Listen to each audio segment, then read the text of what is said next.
6 essential punches in boxing. Here they are in combination. And slow down a little bit. Now there is one big problem that will stop you maximising the impact of these punches. And in this video I'm going to explain how you avoid that problem.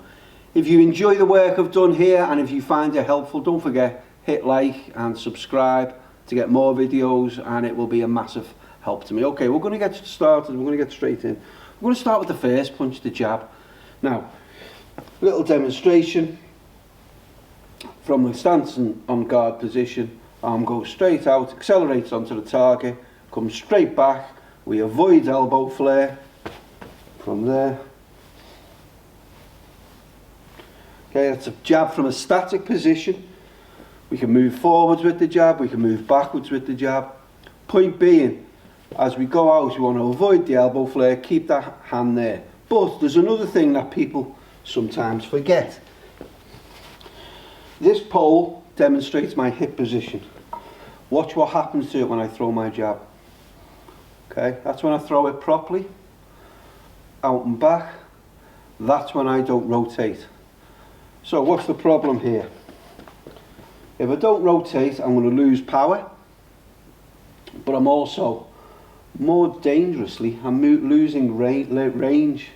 I'm leaving a couple of inches on the table, and we don't want to do that. We want to make every inch count, as they say. Have a little look here. Is it what it looks like on the bag?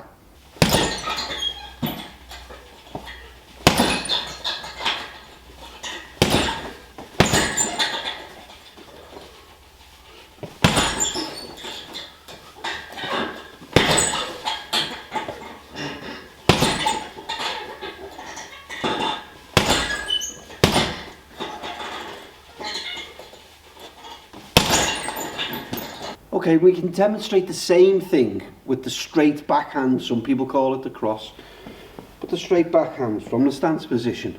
First action, drive off the back leg, hips rotate, arm goes straight out, lands on the target, comes straight back. If you leave the punch nice and late in the rotation, that will go straight out.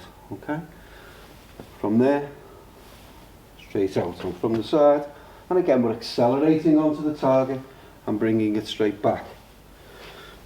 What if we don't rotate with this one? So watch how I always like the idea of the rotation with the backhand. Watch how much we rotate here with the hips. Yeah.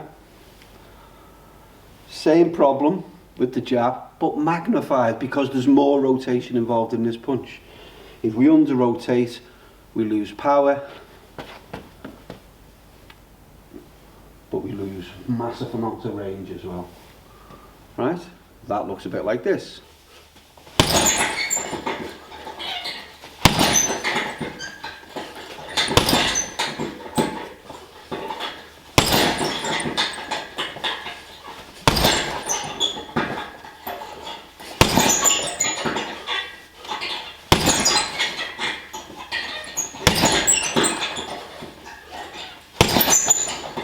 And of course we can put it together to make the greatest combination in the whole world, which is the 1-2, bit like this.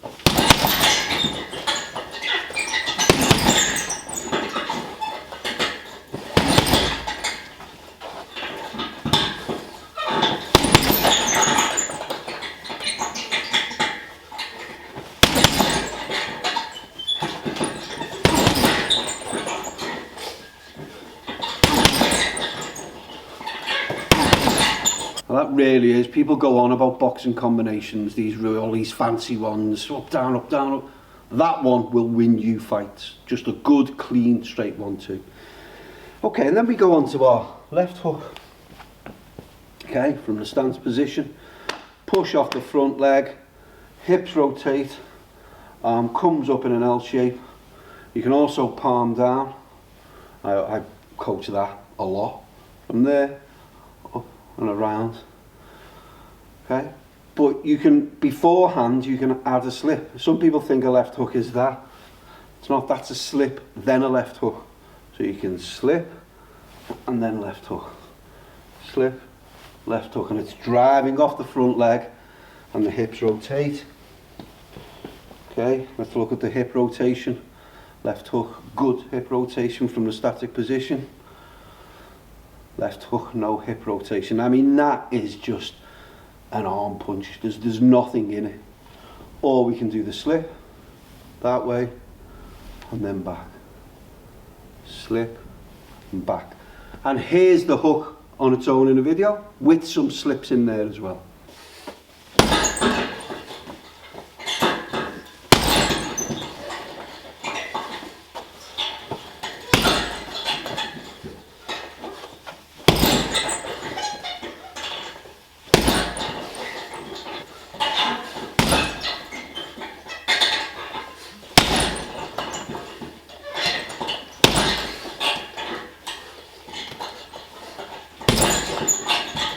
And then, of course, you can put those three things together. 1, 2, 3. 1, 2, 3. Now, if you notice, we talked about the slip and the hook. These things follow on really naturally. Rotation clockwise, rotation anti-clockwise, rotation clockwise. So you're getting that. So in terms of the hips and what they do, there's the jab, there's the right cross, there's the left hook. Yeah, wonderful 3-punch combination. Could look a bit like this.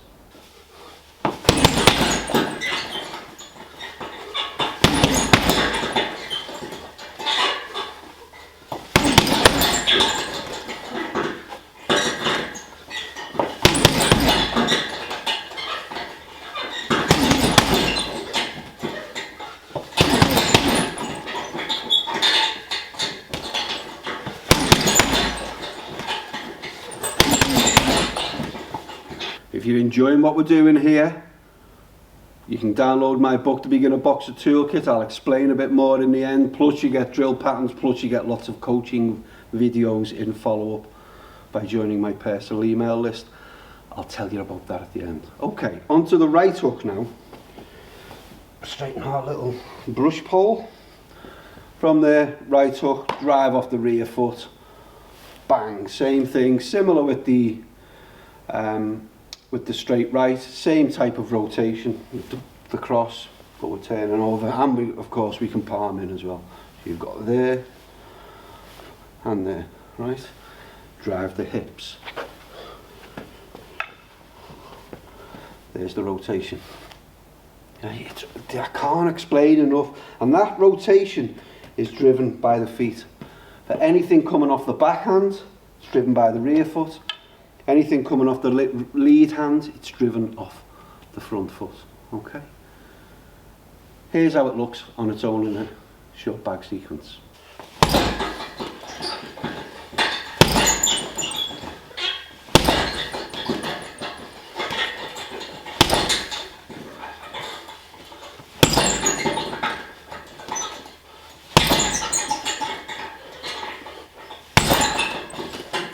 And then if we put them all together, 1, 2, 3, 4, looks like this.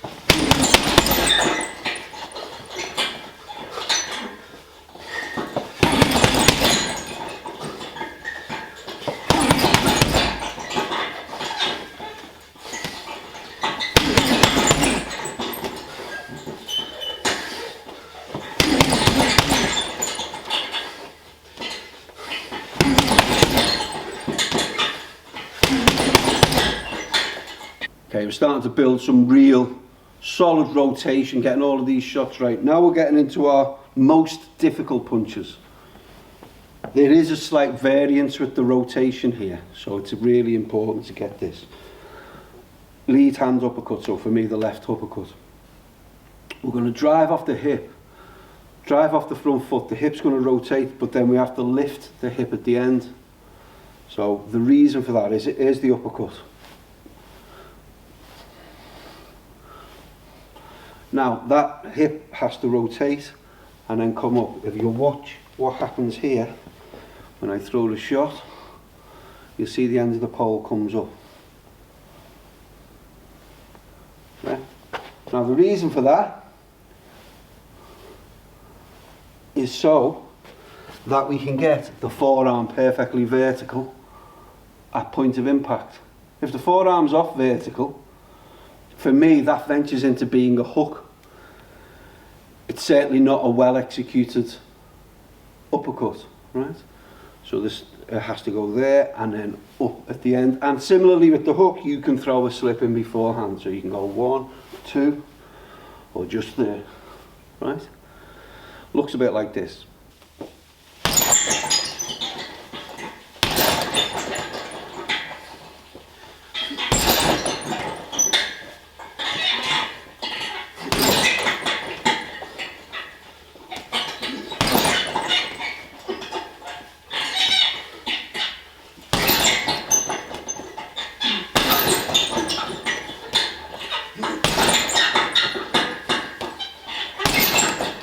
And then you link all them together, you've got a nice 5-punch combination.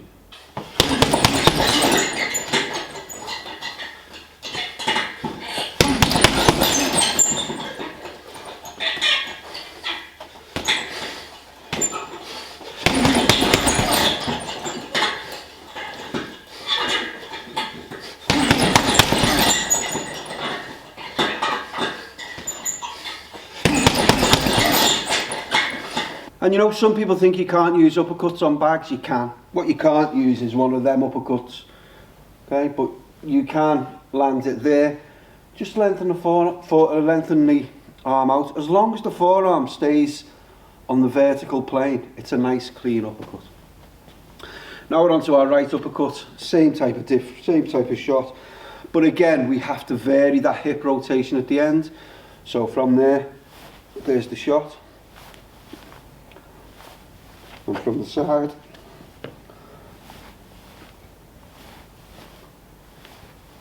right, so you're driving off the back leg, the hip rotates, but then that lead hip comes up at the end, so we drive and lift. And again, that's to ensure that we get the vertical plane on the forearm as the shot lands.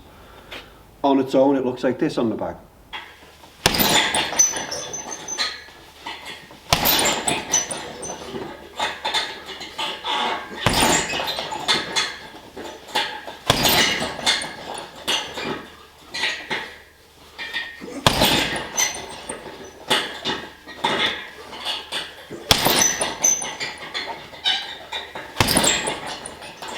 And then you put them all together and we have a 6-punch combo.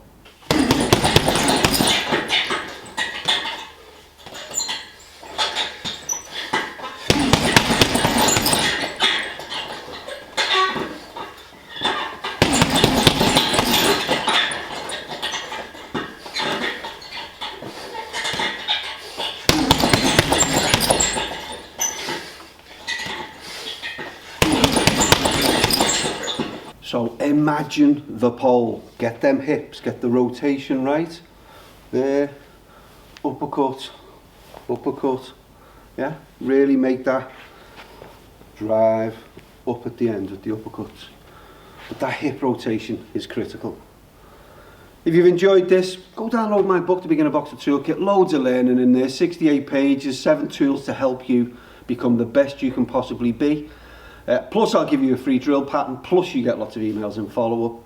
You're going to love that. Click the link here, enter your email address, and I'll be happily get that book to you. And there's a link below. I'll see you in the next video. Cheers.